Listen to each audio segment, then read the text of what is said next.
First of all, I want to welcome everyone to this very important seminar, really one of the most important we've ever had, with a truly distinguished analyst and scholar, Frank Gaffney. Frank Gaffney is the founder, president, and executive chairman now of the Center for Security Policy, an organization devoted to American security, strongly pro-Israel, and exposing the truth of the Arab-Islamic war against the West and Israel. Frank was an assistant secretary of defense in the Reagan administration. He worked on the Hill for a number of very distinguished senators in defense and security issues. And I have to say, Frank is one of the very first who understood, before anyone else, the truth of the Arab-Islamic war against the West, the truth of political Islam. He understood that Oslo was a disaster. He understood that the Gaza withdrawal was a disaster. This man understood the reality in the very, very beginning. So it is really very special to have his wisdom today about what's going on today in the world of U.S.-Israel relations, of the Hamas-Israel situation, and about political Islam. So I now want to turn it over to Steve Feldman, who's our executive director of our Mid-Atlantic region, our Philadelphia Mid-Atlantic region, himself an expert on political Islam, who's going to be interviewing Frank. And thank you, Frank, so much for being with us. And we look very much forward to learning from you today. Steve Feldman, thanks for being with us as our interviewer. Thank you very much, Mort. And thank you, Frank, so much for joining us and making time in your very busy schedule to address our members and friends and people who are interested about this topic. I just want to add to what Mort said, that you were a member and possibly even the leader of the esteemed Team B2, with really some of the nation's foremost national security experts and experienced people. And you put together really a groundbreaking report back in 2010, which seems like ancient history now in 2023, about Sharia and its impact on America. And all I could do is echo what Mort said. You are an uber patriot, an uber friend, and thank you so much. I want to begin with the present, what's happening in America today, and then work back, if it's okay with you, Frank, about the Muslim Brotherhood, about the impact on America, about dangers to America, to the Jewish community, to the Christian community. We're seeing since October 7th, with the massive slaughter of Israelis by Palestinian Arabs, mobs in American cities, on American campuses, of hundreds and thousands of tens of thousands of people who seemingly spontaneously took to the streets with PLO flags and signs and banners and all kinds of stuff. It seems like it happened spontaneously, but obviously it couldn't have been spontaneously. Can you elaborate on what you believe is going on and whether or not it is spontaneous, what we've been seeing now for more than 2 weeks? I'd be happy to. If you just indulge me for a moment, I do want to say my profound thanks both to Mort Klein and to you, Steve, and to your counterparts in the other regions across the country of this incredibly important organization, the Zionist Organization of America. I'm one of its most enthusiastic admirers, as I am, of Mort. He's received our highest award, our Keeper of the Flame, in a marvelous event a few years back. He's given me the Brandeis Award, which I'm profoundly grateful for. And I think the partnership that we've had over many, many years is one of the most important in my life. And I really appreciate the chance to speak with your team about these topics, because there really are none that are more important, I think, at the moment than what America is now facing in terms of the enemy within, in addition to a gathering storm, as Churchill would have put it, of enemies outside this country, who, by the way, as we'll be discussing at length in this program, I'm sure, collaborate closely with and enable and exploit those who work with them inside this country. Preeminent among them the Muslim Brotherhood? The short answer to your question, Steve, is I'm absolutely certain that what is happening by prearrangement is the instigation of these rent mobs at the direction of the Muslim Brotherhood and its allies on the radical left. We've called this the red-green axis, which enables people who have very different end games in mind to make common cause towards a shared intermediate objective, which is destroying the United States of America. So whether it's the Sharia supremacists, as I call them, of the Muslim Brotherhood and other stripes, or whether it's the Antifas or the Black Lives Matter or the Democratic Socialists of America or any number of others. And by the way, help from another set of Marxists, namely the Maoists, working closely with the Chinese Communist Party. That constitutes, I think, the infrastructure as well as the at least potential shock troops and ground forces for not just protests or demonstrations or mob activity. While we're trying to get Frank back, I just want to read a document, or part of a document that Frank and I will talk about, that was seized by the FBI back in, I believe it was 1991 or 1993. There was a document among Muslim Brotherhood activists here in America. And this is what is in their own document. And I'm quoting: "Understanding the role of the Muslim Brother in North America. The process of settlement is a, quote, civilization jihadist process." That's the end of the internal quote. And I continue with the quoted passage here: with all the word means. The Ikhwan, which is the Brotherhood, must understand that their work in America is a kind of grand jihad in eliminating and destroying the Western civilization from within and, quote, sabotaging, unquote, its miserable house by their hands and the hands of the believers, so that it is eliminated and God's religion is made victorious over all other regions. Without this level of understanding, we are not up to this challenge and have not prepared ourselves for jihad yet. It is a Muslim's destiny to perform jihad and work wherever he is and wherever he lands until the final hour comes, and there is no escape from that destiny except for those who chose to slack. But would the slackers and mujahideen be equal? So that's from one of their own documents. And reading from the same document, another passage, I quote, under the heading Comprehensive Settlement Organization, we would then seek and struggle, I'm quoting, we would then seek and struggle in order to make each one of these above mentioned organizations a, quote, comprehensive organization, unquote, throughout the days and years and as long as we are destined to be in this country, meaning America.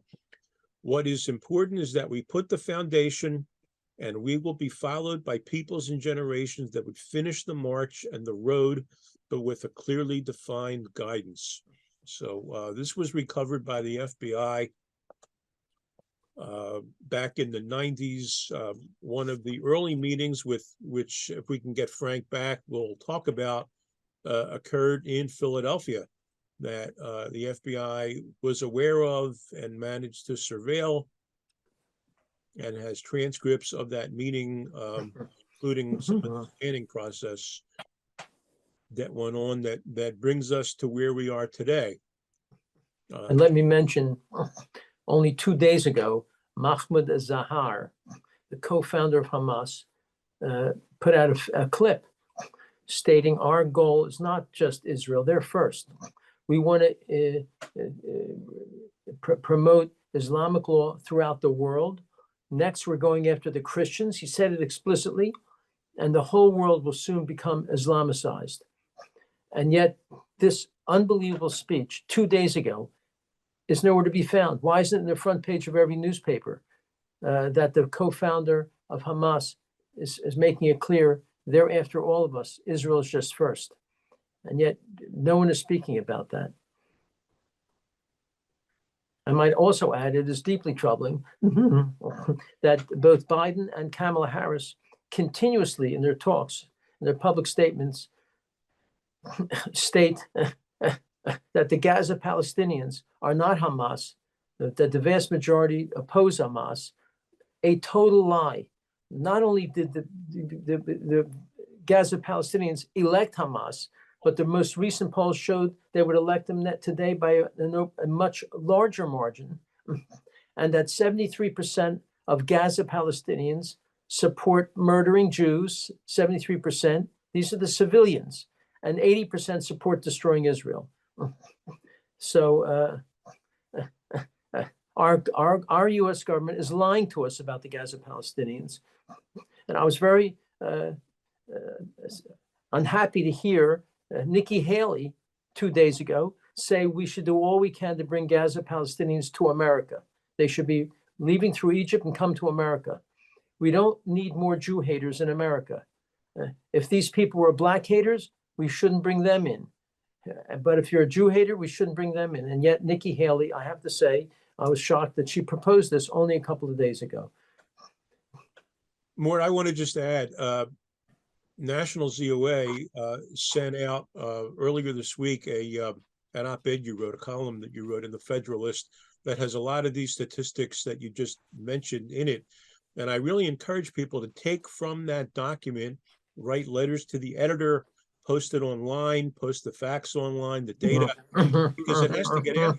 Media is not generally putting out the statistics of Palestinian Arabs taken by reputable Palestinian Arab survey companies. It's being hidden, it's being buried, and it's important that we take on the role of the media and try and get that out. So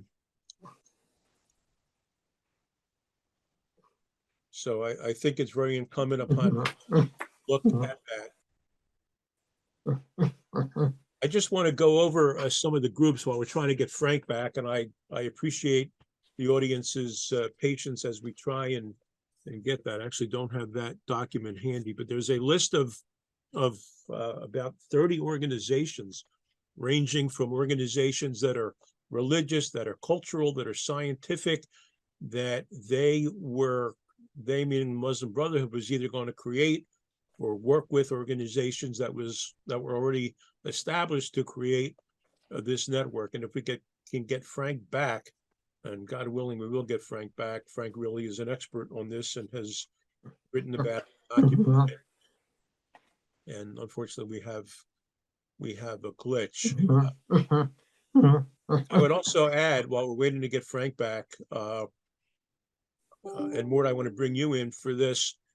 We're seeing these campus demonstrations, these anti-Israel demonstrations that administrations are permitting, and that alumni and students and donors have to push back and try and get the universities to stop this, because it's just anti-Jewish rampages. Correct, Mort?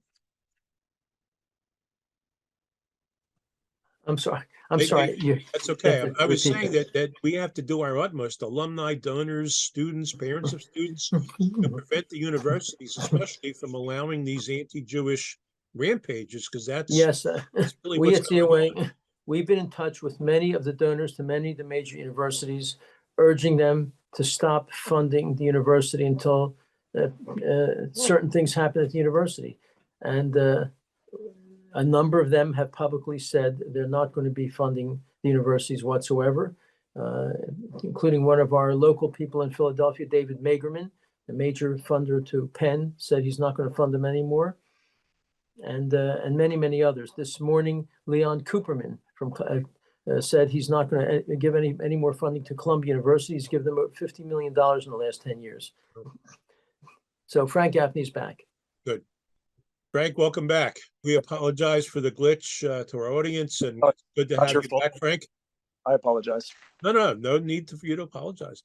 I want to move on. We were talking about what's happening now, and you very clearly stated that this is not spontaneous, which was my hunch. I want to go back in time now to the beginnings of the Muslim Brotherhood activity in this country. We know from documents obtained by the FBI and other sources, Frank, that at least since the late 1980s, this has been brewing, or if you will, the seeds for this were planted. Does it go back farther than that? I believe it does. I would say it probably goes back to 1963, when the Muslim Brotherhood first opened shop in the United States with the foundation of one of their many front organizations. It was called the Muslim Students Association. And it was set up by a number of, well, Sharia supremacists, if you will accept that term as one of many that can be used to describe Islamists or jihadists or simply, faithful Muslims, according to the authorities of the faith. And the Muslim Brotherhood's first foray into recruitment and indoctrination on college campuses, I think,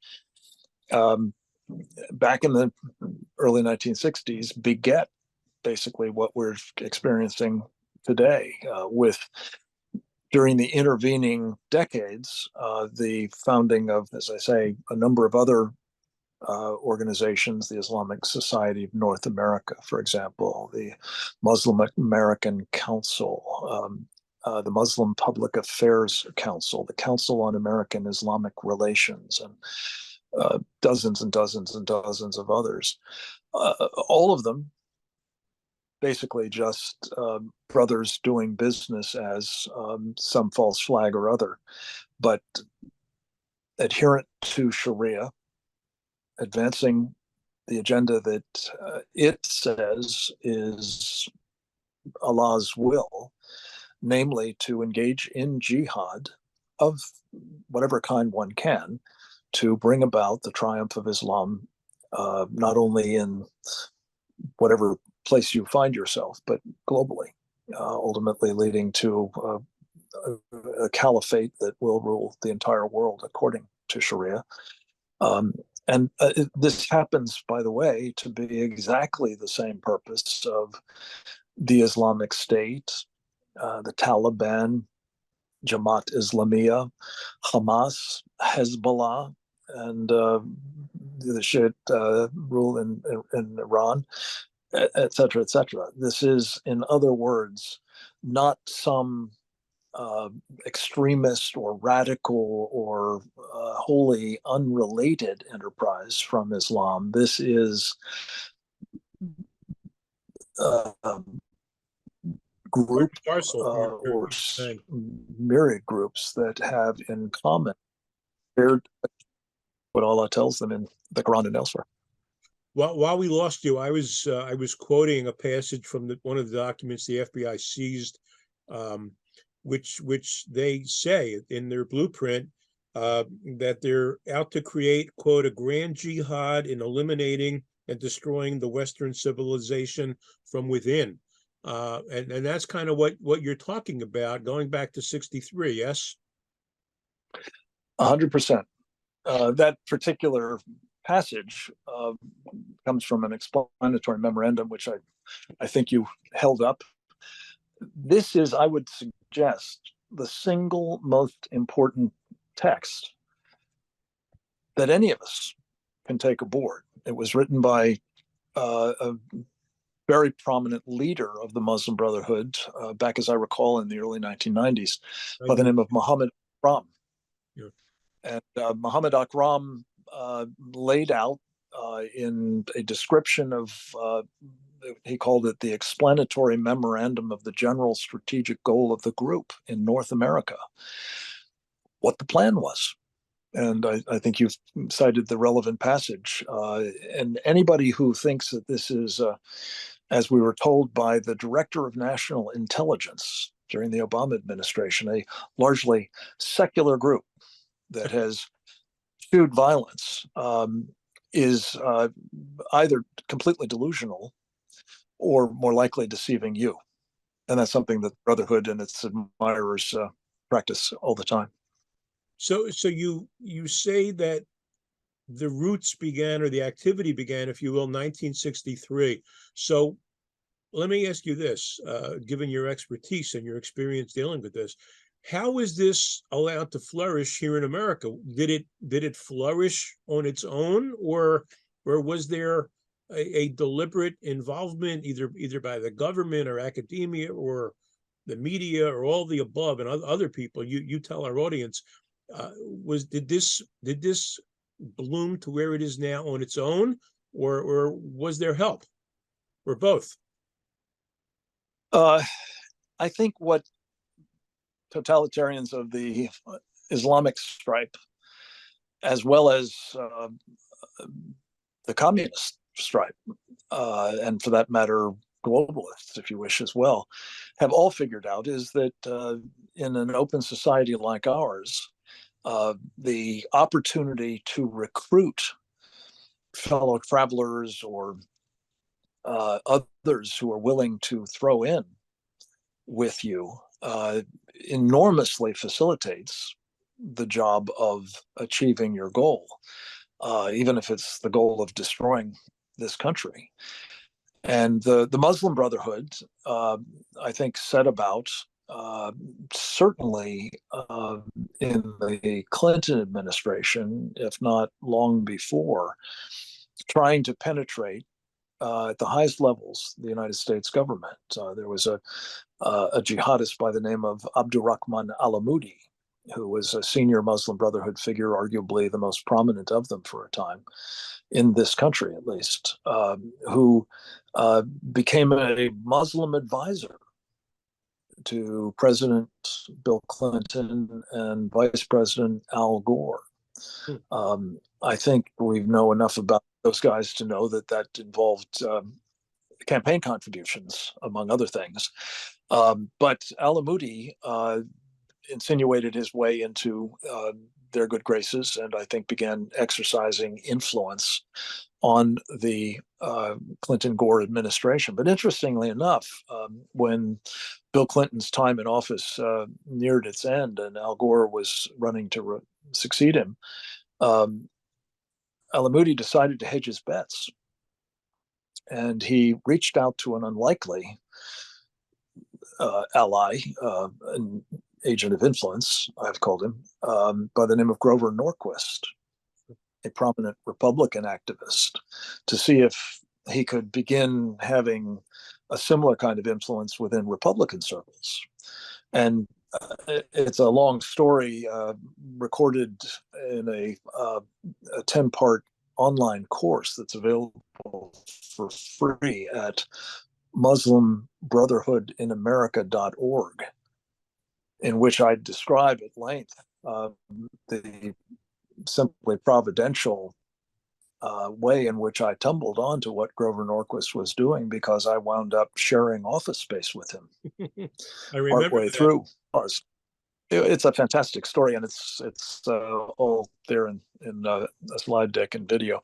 But the point is this: I believe that starting in earnest, for sure, in the Clinton years, and with essentially the help of Grover Norquist and his friend Karl Rove, in the run-up to the election of 2020, where they began, putting George W. Bush in the company of these Muslim brothers, including a fellow by the name of Sami al-Arian, who it turns out was not just a computer sciences professor at the University of South Florida. He was running Palestinian Islamic Jihad from that office. And they wanted George W. Bush to give him a hand on a small project of particular interest to him, which was prohibiting the use of classified information in the prosecution of, jihadis, particularly, without compromising the information by sharing it with them. And George W. Bush, interestingly enough, as a direct result, which I've chronicled, of Grover Norquist, Karl Rove, a son of one of the founders of the Muslim Brotherhood in America, a fellow by the name of Suhail Khan, supposed to fulfill a promise he made in the course of the 2020 campaign. Excuse me, the 2000 campaign. 2000 campaign, off by 2 decades.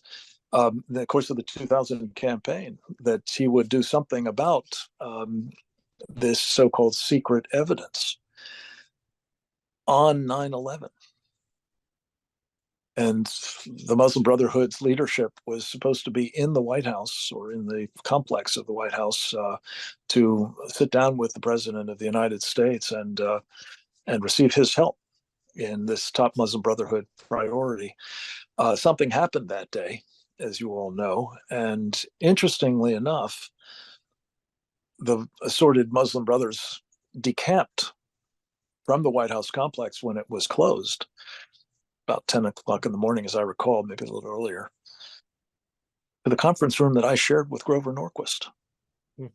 Amazing. And providentially, again, I just happened to be a witness to them convening in there, and one of my colleagues happened to be a witness to some of what went on in that room, which I think contributed to, and this is a very long way to answer your question. No, it's important people know this. Contributed to the fact that George W. Bush was subjected, starting on 9/11, to an extraordinarily successful influence operation by the Muslim Brotherhood that had him, among other things, meeting with them at the Washington Mosque, for example, and saying things that you might remember him uttering, like, Islam is a religion of peace. Jihad is about personal struggle, not holy war. And the people who hijack those planes are trying to hijack a great Abrahamic faith. Anyway, those are the kinds of things that from that day to this have, I think, contributed mightily to a lack of understanding or even a willingness to examine the true nature of the Muslim Brotherhood, what it is doing in our country, and what it hopes to do to take us down. Frank, can you please hold up the cover of that book again? We've had several people in the chat asking for you to hold it up a little bit. And for our audience, I'm sorry, go ahead. The explanatory memorandum, if you go to our website at securefreedom.org, the books section will give you a free PDF version of this. It's a very easy read, as you can tell, but it's their secret plan.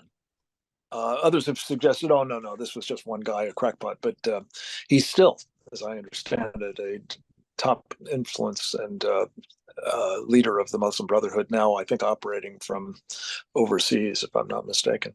Al-Arian? Well, Matt, could I just mention, Wait, we're losing you touched on, Steve, this book, which is, can you hear me now? Yeah, thank you. Okay. You mentioned in your introduction to me the Team B2 report. This is it. It's called The Threat to America. And it is, I believe, one of the most important, if not the most important book on this subject written by anybody. And it was, as you mentioned, written by a group that we pulled together of national security professionals, experts on Islam and Sharia and the like, to give us a second opinion on this idea that all we need to really be thinking about is terrorism. Yeah, terrorism is something to worry about, but we don't know why people engage in it. And if we only focus on that and we don't try it any way, shape, or form to connect it to the wellspring of what is, in fact, jihad. I mean, there are other forms of terrorism, to be sure, but what we were talking about, particularly in the context of 9/11 and thereafter, was, Sharia-impelled jihad. And this book lays it out, I think, extremely authoritatively and compellingly. It's also available for free as a PDF at securefreedom.org. We're going to be sending out by email to those of you who registered and are with us on the webinar some links. We don't want to put them in the chat now because you're all going to want to click on them and read, because once you start reading, as they say, you can't put it down. So we're going to email some links to you so you can all get educated and hopefully share those links with your social media contacts and your friends. In a little bit, we're going to take a few audience questions if time permits. So please use the Q&A. I wanted to interject. Go ahead. No, since you brought up jihad, when Yasser Arafat got the Nobel Peace Prize many, many years ago, CNN asked me to debate Abe Foxman on the issue of Arafat getting the Peace Prize. Foxman was supporting his getting it, saying on the air, he said he earned it and deserved it. I, of course, was opposed to it. And when I brought up jihad to Abe Foxman, that Arafat is promoting jihad in most of his speeches, he said, Mort, you don't seem to understand. He's promoting a jihad for peace. It's good that he's promoting jihad. That's Abe Foxman on CNN. All I can add to that is cemeteries are pretty peaceful places. We don't want that kind of peace. Frank, I want to take us back now to the present. Given what has been leading up to now, and especially kind of made into a hyper activity since the massacre of more than 1,400 Israelis and the injuring of more than 5,000 Israelis on October 7th. What now today? And again, I don't want to panic people. I want to inform people. What are the dangers to American Jews, to American Christians, by some of these elements that are here and active and not at all shy about being visible and doing what they're doing? Well, look, the basic, if you've got me back on the big screen, I hope, Yeah. If you've been paying any attention at all, what these people are explicitly doing at the moment, and by the way, it's, again, not just Muslims or Palestinian Muslims, it's LGBTQ proponents, it's Code Pink, it's all kinds of other exotic leftist entities, including Antifa and Black Lives Matter. They're all endorsing Hamas, a designated terrorist organization, in the immediate aftermath of some of the most horrific crimes against humanity that we've seen, certainly in recent memory. The important point about that, though, is none of those horrific crimes were other than fully consistent with the prescriptions as well as the personal life experience of the so-called perfect man, namely Muhammad.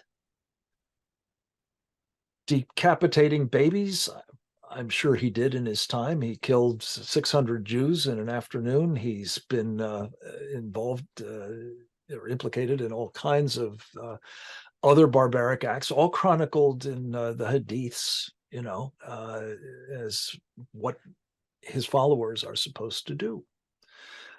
So these individuals are now complicit, not just apologizing for, but actually enthusiastically embracing and endorsing murder of Jews, yes, but there's no distinction really being made between them and other unbelievers. In fact, Jews, as people of the book, are supposed to get slightly better treatment. They're supposed to be given the option of submitting, becoming dhimmis. Whereas the other unbelievers, Christians are also people of the book, of course, but others are just supposed to be given the choice of convert or die. So this is an abomination of the first order. But again, going back to what I said at the outset, it's not a surprise. It's not spontaneous. It's not a coincidence. It is part of a plan. And again, one may say, well, wait a minute, how could LGBTQ individuals, for example, or others on the radical left, make common cause, let alone enthusiastically endorse these individuals, when they are notorious for, among other things, throwing gay people off of roofs, pursuant to, again, the dictates of Sharia and the Hadiths. All I can tell you is it is a classic example of what we see a lot of, which is marriages of convenience, whereby these people are prepared to set aside problems like that in furtherance of their immediate common purpose, which is getting us taken out. So how would you assess the danger level given all of this? I mean, and where are the authorities, whoever the authorities are today, whether it's, local, statewide, federal, why is this seeming, as I said earlier, allowed to flourish? Well, these are two really important questions. The first is, how great is the danger? I think it's exceedingly high. Because for every one of those folks that you see in the streets at the moment who are agitating or demonstrating, there is some multiplier that should be applied to people who haven't yet turned up, but are in this country and are available for more violent action. And they may be associated with the Muslim Brotherhood. They may be associated with Hezbollah or the Iranian government itself. They probably are benefiting, despite the old, Shia-Sunni rift, from the infrastructure that the Muslim Brotherhood has put into place. I mentioned front groups, but there are hundreds, if not thousands, I've lost count of the exact number, of so-called Islamic centers across the United States. Any such operation is a Muslim Brotherhood entity. And while they have a mosque associated with it, mosques are, in accordance with the perfect man's model, not simply houses of worship. Most Americans have no idea this is the case. They are rather community centers, hence the term Islamic center. They are places where traditionally weapons are stored. They serve as arsenals. They serve as training facilities for jihad. They provide, in short, a means of, operating from these safe bastions. And by the way, as part of the response to periodic instances in which somebody, and we're not always quite clear who, defaces a mosque or throws a brick through a window or something, federal funds have actually been made available to these Muslim centers to harden those facilities, fortify them, you might say. So this is kind of a problem, and I believe that just enormously increases the danger. Further compounded by the fact that in addition to untold thousands, perhaps hundreds of thousands of jihadists who have entered our country over our southern open border under the Biden administration, we have the numbers that they have legally brought in, notably 70 to 100,000 so-called refugees, most of whom were, like most of those coming across the southern border, unaccompanied military-aged men, suitable for jihad, especially if, as I believe is the case with those Afghan refugees, they're Taliban. So, Frank, I want to. That's sorry. Go ahead. Very serious danger is the point. The second thing you wanted to ask was also really vital, and I can't remember what it was. Why aren't local, where's the authority officials trying to do something about this? How, Great question. But let me just go back to what I was saying a moment ago. Yeah, please. With the influence operations that began with the Clintons and moved into really high gear in the Bush 43 administration, with these Muslim Brotherhoods operators that Grover Norquist made, if I can use the term kosher, inside that administration, these people were put on advisory boards for the Department of Homeland Security, for example, and were used to do training for the FBI and the Defense Department. So when you ask the question, where are these authorities? Well, not only was the federal government more or less induced to believe, and I'm talking about the intelligence community, I'm talking about the military as well as the FBI, Homeland Security, and so on, to believe that none of this had anything to do with Islam or those mosques or those other infrastructure of the Muslim Brotherhood or the front groups or their ambitions. Closest we came to any of this being really done right was the famous Holy Land Foundation trial. I believe it was 93. And that was about prosecuting 5 individuals associated with what was supposed to be a charitable foundation, but was really just a fundraising mechanism for, wait for it, Hamas. Yeah. And there was supposed to be, we're told, a second phase of the prosecution once they had successfully put away the first 5, which the federal government successfully did, that would have involved the roster, at least some number of those listed as unindicted co-conspirators, including, I think, all of the organizations I mentioned a moment ago, notably CARE among them. That didn't happen. It didn't happen because I think the influence operation got to them and shut the thing down. But my point is this.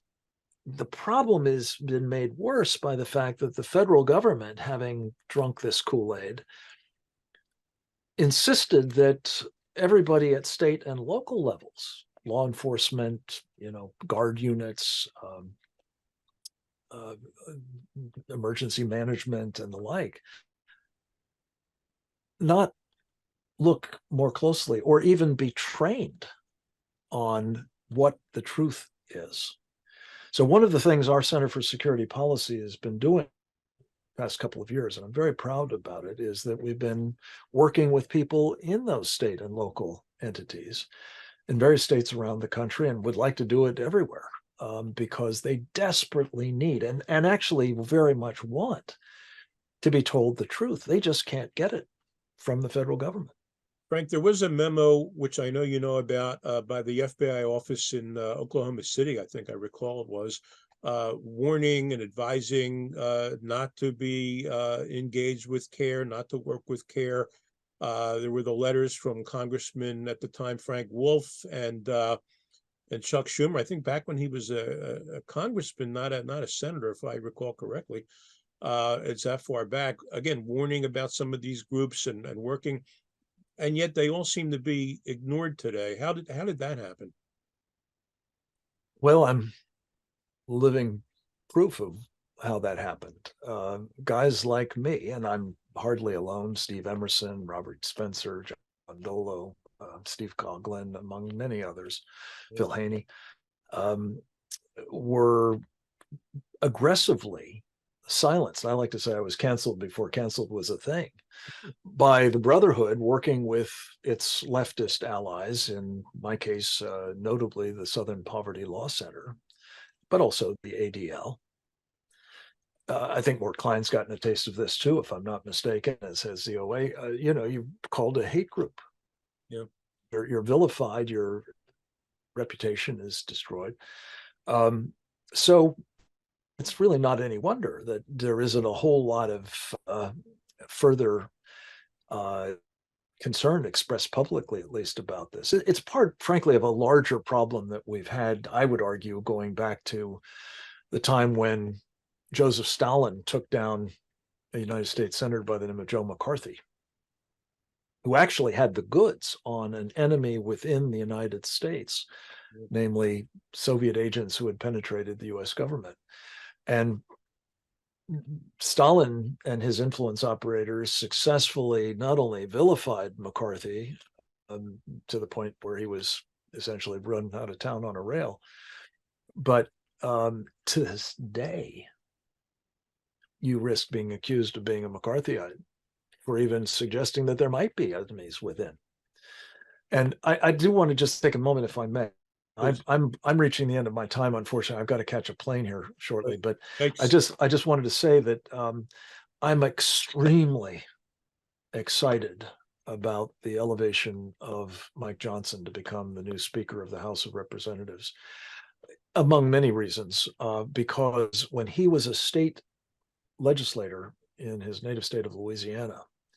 He actually was the guy who got a resolution that we were very pleased to see and helped a bit get put into play there, recommending on the part of the House of Representatives of the state of Louisiana that state and local law enforcement not engage in outreach with the Council on American Islamic Relations. And I'm hoping he'll bring that same kind of clarity to bear in his new role and help us try to change the course that we're on with respect to the willful blindness, my friend Andy McCarthy calls it, or worse, maybe the clinical definition of it is cognitive dissonance about the fact that there are enemies within this country, large numbers of them. They are dangerous. They are well along in being able to wage war against us here inside this country. Real quickly, in addition to working in concert with you, with ZOA and Morton and other experts who you mentioned a minute ago, what can Americans do to help ward against this, to help fight this from getting worse?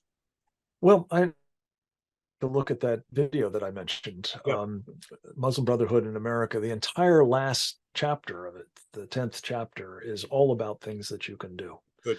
And it starts with basically just letting people who represent you in office, state, local, even certainly federal, that you are concerned about this. And we're entering the season. Some would say we're well into it, but we're entering the season where just about every politician in America is very interested in what you are concerned about. Now, it's generally a short window. Once they're elected, they don't care so much. But for the next 11 months or so, 12, you've got a real shot at impressing upon them that the threat we are facing, and again, when we were doing this, most of this was stuff behind the so-called Soji screen. It was not obvious. It was not apparent. In the past 3 weeks, we've had a crash course, not only on what these guys are capable of doing in a place like Israel, but what they want to do here as well. Just chilling. More, I want to go. Did I mention that Mahmoud Azhar, I don't know if I mentioned it publicly, the co-founder of Hamas, 2 days ago put out a video stating our goal is not simply Israel. Our goal is to promote and invoke Islamic law to the whole world. And he said, after the Jews, we're going to go after the disgusting Christians. He said it explicitly. And then the rest of the world, that is our goal. He said it 2 days ago. How is it that the co-founder of Hamas makes this egregious, monstrous statement? It's not picked up anywhere in the media. It should be in the front page of every paper. And yet, when an Israeli calls these Hamas people animals, there's big articles about it. How dare you call them animals? So this 2 days ago, Mahmoud Azhar, co-chair of Hamas, told us what the goal is, which is to Islamicize the entire world. The Jews are first. Next are the Christians, Hindus, Buddhists, and us and others. First the Saturday people, then the Sunday people. Look, right. And more, that's obviously a rhetorical question because you know better than anybody why that is. It's because it's okay to hate the Jews or be critical of them at least. And it's not okay.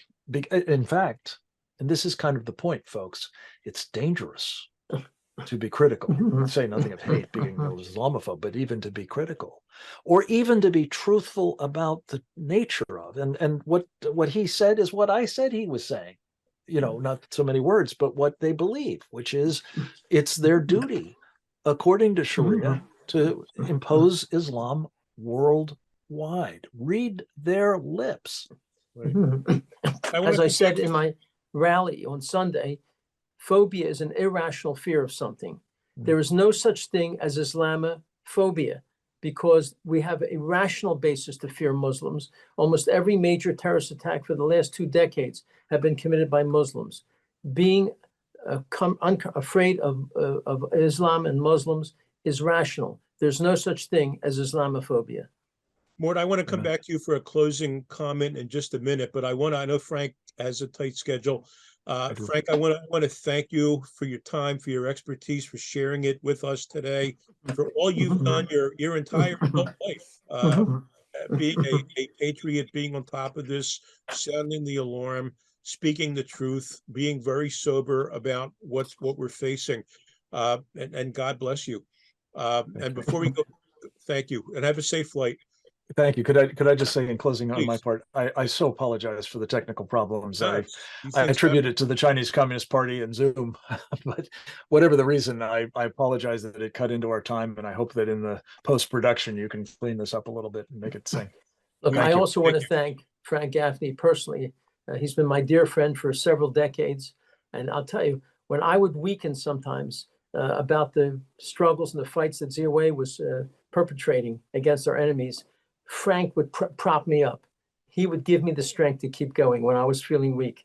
So Frank has been an important mentor to me for several decades, and one of the most eloquent, really, and purveyors of this serious issue that the whole world is facing. And Frank has been talking about this for decades, and more people should have been listening. Now we see clearly how right Frank has been for many decades. Thank God for Frank Gaffney. I urge people to help the Center for Security Policy, as well as the ZOA, to strengthen us so our words will be more effective and have more power. Thank you so much, Frank. I just want to Thank you. remind everybody that, as Mort just said, we do need your support. We are engaged in what I call the information war. There's a lot of misinformation out, and ZOA, with Mort's leadership, is trying to set the record straight. Please support us now. A lot of people are asking for your support right now, given what has happened, but we need your support as well to be able to compete in this information war. So National ZOA, the web address is zoa.org, and to reach National ZOA, the email address is info@zoa.org. Sorry, and locally, if you're in the Philadelphia region, our email address is the word office@zoaphilly.org. office@zoaphilly.org. As I said earlier, we have some links. We're going to be, a lot of people are asking for information. We're going to be emailing some links to you for some of the stuff that Frank and I were discussing. Please share those links, share the information with your friends, your email contacts, social media. We have to get the word out. As Mort said, the media is not doing it. We've got to circumvent the media. Thank God for modern communication, we can do that. I want to thank Mort. I want to thank Frank. I want to thank my colleagues working vigorously in the background to make sure things ran smooth today. I want to thank you all for watching. There'll be a recording of this event available on YouTube shortly, I know, and please send that out for people who couldn't be with us. Stay safe, be vigilant, practice situational awareness. These are not normal times. Don't panic, but be vigilant, be aware. Thank you all. Thank you, Steve.